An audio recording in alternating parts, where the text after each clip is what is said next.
Watch your person carefully, carefully.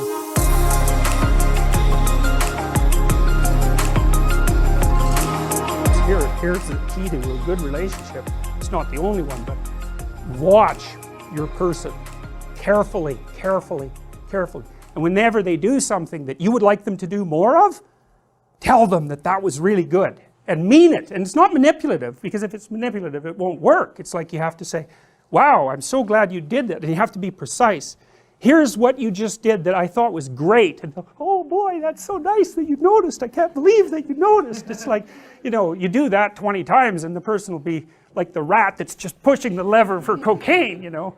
So, but no, I'm serious. It's Skinner established this. B.F. Skinner noticed this a long time ago. Reward is intensely useful in terms of modifying behavior, but the problem is that it's really hard to notice when things are going right, because you're kind of primed to notice when things are going wrong, and so you use threat and punishment more often as agents of shaping the people that you're around, because, you know, when everything's going right, it's like,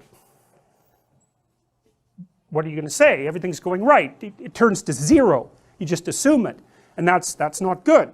That's not good. You want to pay attention, and if your person, your children, your wife, your whoever, your mother, your sister, if you want to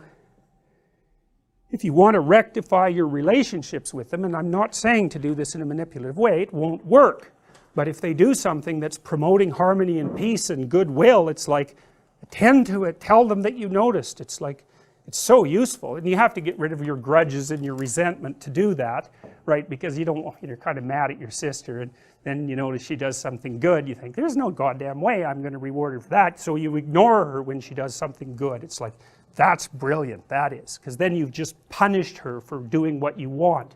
And people do that with their kids all the time, you know, because they let the kids dominate them, then they get resentful, then the kid will run up to them to show them something that's kind of spectacular, and they're not happy. They're like, oh yeah, that's, you know, I'm working. You know, little kid is all sad about that, and he's just learned something. So, and it's not perhaps what you want him to learn.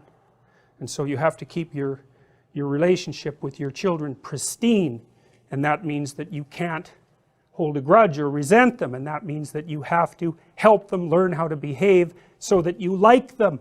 And that way, if you like them, and you're kind of sensible, and maybe your partner also likes them, so, you know, you got a consensus going there, there's a reasonable possibility that other people will actually like them too, including other children, and then the world will open up to them. You know, then you'll bring them to people's houses, and the people will actually smile at them and give them a pat on the head, instead of thinking, oh my God, that brat's coming to visit again, I wonder what he'll break this time.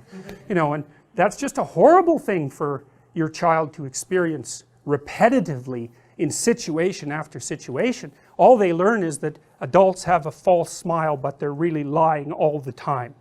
God, it's like a bit of hell, and there's a lot of children who are trapped in that. It's really awful to see. I can see kids like that when I walk down the street, you know, it's like they're little doomed things, and there they are, and you know, they're screwed in 15 different ways, and there's no way out of it. It's really awful. So I would not recommend that you do that. It's better to notice that you're a bit of a monster, or a lot of a monster, and notice that you are much happier with the people around you when they behave in accordance with reasonable social norms, and then you actually feel genuinely connected to them, and you want to work on their behalf so that everything works out. But if you think you're a good person and that you'd never do anything that was harmful to your children, then you can just forget about that, because you'll never take it seriously enough to actually learn.